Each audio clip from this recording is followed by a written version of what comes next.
We're there in the house, Monday Motivations. Lovely. Change of venue.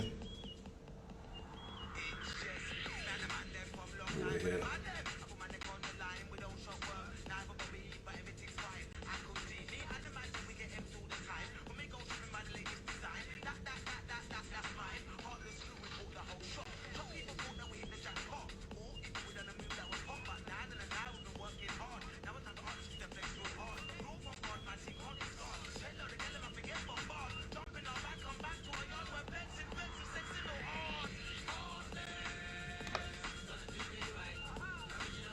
Here he is, Mr. Lawrence. What's going on, my guy? So we're back again.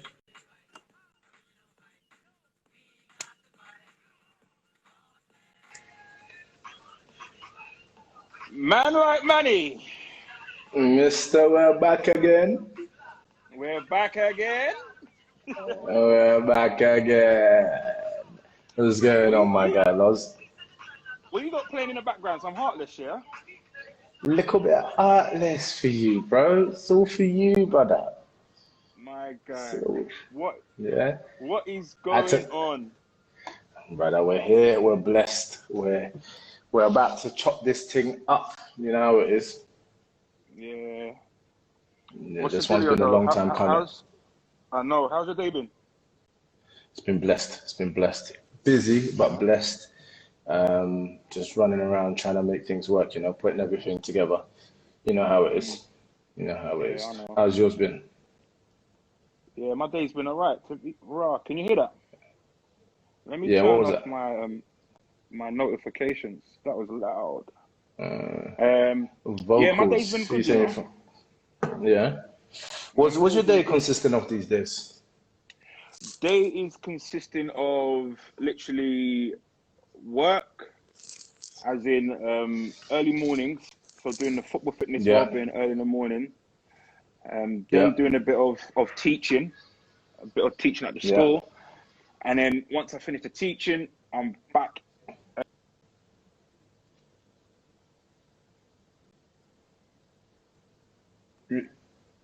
So that's my day. That's what my day is consisting of. And then when I get back into the house, I'm literally like trying to do the social sides, plan other bits and pieces. You know how it goes. Excellent. Let's not give too much away, Carl. We've got a long hour ahead. But before we get into it, I think maybe we should start with a little introduction. One thing that I like to do is usually I introduce my guests and then I let my guests introduce themselves on the back of that. So chopping it up and going straight into it. Lawrence and I are good friends. We've been good friends for a while. I think we connected through football, and that has over time led to us connecting on a brotherhood level. And by that, what I mean is we've transcended the whole football thing to a point where I check for him like a brother, and I believe he does the same for me. We discuss everything from faith to well-being to kind of, finding our way as men, to cryptocurrency, to relationships and everything together. But I think all in all, one of the key things in me introducing you is one of the things that I've learned over time is Lawrence is a man of valor, a man of honesty, a man that wears his heart on his sleeve and sticks his sword in the ground and says, this is who I am, this is what I am, take me for who I am. I know I'm going to make mistakes, but I will try my best. And I think that's one of the things I love about you. As I said, we connected on a football level. So from that, there's respect. So Lawrence has, I wouldn't say a similar football background to myself, but I'm sure he'll go into it. But he has also a football background, which has then led him ultimately to building his own platform for football. He's a teacher, he's a photographer, a videographer. He's got so many facets. And like I said, yeah, I respect that. So that's from my perspective. But for those that don't know you, Loz, who are you? Mate, what can I say? You know what's good? It's your introductions of people is amazing. Like how you've analyzed and how you portray them is very nice, because I wouldn't put those beautiful words together. I'll just simply say, I'm Low. That's who I am. I would say I'm funny, ambitious individual that's an action man. I'm an individual that likes to get things happening. Like I like to do things rather than sit down and do the planning. However, the planning is very important. The planning is very, very important. And that's something that I need to really get my head around. But I think, I don't know, I think you need to ask me questions. Like, I'm not really one to be... No, but okay. So when I say, who are you? Like, who are you really? Like, what's your background? Where are you from? Right. Where have you grown up? So I'm originally born in Uganda, moved to London when I was about 5, 6 with my mum and my sister, Patricia, and also my sister Dora. She came a little bit later than we did. And it was basically lived in London for majority of my life actually, which was basically, I wouldn't say it was a struggle, but I think that my mum done very well to support us and really try to put us through the educational system until my dad came over. And obviously when my dad come over, then he took the lead to sort of like get us through school and get us back and forth and whatnot. Yeah. When did Papa Bear join the clan? He joined the clan when I would say when I was about maybe 8, 9 years old. Okay. So that's when. Go on. Go on, finish. Sorry. Yeah, that's when Papa Bear came over. So let me just give you a real break. The reason why we was left because of political issues. So we had to literally leave Uganda in a rush, get to the UK, and start afresh, just like that. It wasn't a planned move. It was a move that just happened immediately. Which is the reason why Papa Bear had to stay, and Mama Bear and the other two had to leave and get to London and then set up shop. Yeah, I understand. So how was it then, those first 3 years of kind of like everything's happened so quickly? You've arrived in the UK, the environment's different, friends are different, language is different. How then, how was it for you to then arrive and have to start this brand new life? I think I had the protection of my sisters. So I got 2 sisters, Dora and Patricia. I had the protection of my sisters. So they literally were the guard for me. So I was a person where I was just interested in just having fun. I was interested in just enjoying myself, new environment, stuff to explore. But my sisters were just there to, like, especially my sister Patricia, she was there to sort of like guide and be the intelligent one and question things, rather than I weren't trying to question things. I was just trying to be inquisitive and just see what's happening. And when you say they were there to guard and protect you, in what sense? Like, were you finding yourself getting into trouble, or like what was it that they were guarding you against?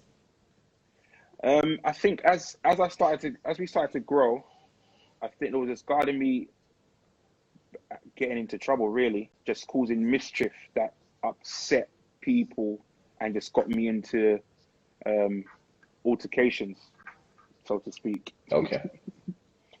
So that's what they were guarding me from. But I had a very good go on. And the home environment, what was the home environment like? The home environment was, well, for the first 3 to 4 years, it was just me, my 2 sisters, literally like running around. Like, my mum done so well in terms of protecting us. Like, she was able to find a good home in East London where we set up shop. She managed 3 jobs. And at the time when she was managing 3 jobs, I would come with her to the job because obviously I was the youngest, and she would hide me underneath the table and feed me sweets and whatnot, just tell me to keep quiet while she was working. So I would say my mum has been the biggest, like, pillar and rock in my life because she was able to juggle like loads of things without complaining, without just not like she never showed us that she wasn't able to do it. Like every time I looked at her, there was energy, there was like enthusiasm, there was fun. There weren't a time where she just felt tired and depleted when I was growing up. It's as I got older, and obviously as she got older, she was like, Lawrence, I'm tired. I can't be doing this. I can't be doing that. But my mum has always been the rock, basically. Do you know what's crazy? Yeah, listening to you saying that, it reminds me very much of myself. And what I mean by that is I always like whenever I meet people, I always tell them, listen, I'm the biggest mummy's boy. Yeah. But the reason I'm the biggest mummy's boy is because my mum's my hero. Yeah. Very similarly to, I mean, I grew up with a father figure in the house. But my mum's my hero because I watched my mum juggle 4 jobs like yours. Yeah. And it was the thing where my dad had a very good job to start with, but due to instances not in his control, like he couldn't continue with that. You know what I mean? So like, with that, my mum was just, she was the rock, but not only just rock for our family, she was the rock for like the community of like my aunties and my uncles and, you know, some of them people, and everyone used to find their way to my house. You see what I'm saying? So I often used to look at my mum and be like, she's doing all this stuff for other people. Like, who's doing it for her? It wasn't until I grew up that I realized that I picked up a lot of those traits as well. But saying that, I'm saying that to say that there is something in the way that I grew up that drives me today. Like, how did your environment growing up contribute to who you are now? I think seeing because when my dad now arrived, he was a grafter. Like, he was always working. Like, he weren't a type of person that was lazy. Only when he got injured where he couldn't go work. But after that, it's like my family has been hardworking individuals. So it's a trait that I've picked up where I've always got to be doing something. Like, I can't really be sitting still, which in turn, I realized to enjoy the moment. I realized when it's time to relax. But I think growing up from that environment where we've just got workers, like, it shaped me the way I am today to be like, you know what, put the graft in and just do it well and just enjoy the fruits of your labor. So I would say, if that answered the question, that answered the question. Yeah. I'm going to ask you a question, yeah? Well, I don't want you to answer it now. I'm going to ask you a question now that I want you to answer towards the end. And the question I'm going to ask you is this, right? You talk about grafting, you talk about working hard and putting in stuff, but also learning when to enjoy yourself, yeah? How does it also affect you knowing that sometimes you graft when you should be resting, yeah? And I'm asking you this question because it's a question that I battle with a lot, yeah? Like, I find myself sometimes waking up in the middle of the night with stuff going on in my head, yeah, because I'm so used to being active and on the go. You know what I mean? There are times, in fact, most weeks, I sleep 2-3 hours a night, most weeks. Yeah. So this is something I want you to think about, and then we'll touch on it towards the end. Yeah. Cool. But we've spoken about how coming from a family of grafters has enabled you to understand the meaning of hard work. And we've spoken about you not kind of skirting away from kind of applying yourself, yeah, and doing stuff. Yeah. What would you say are some of the like kind of inspiring moments in your childhood? Like what were some of the moments that you look back or you recall and remember sometimes now that give you a bit of encouragement to keep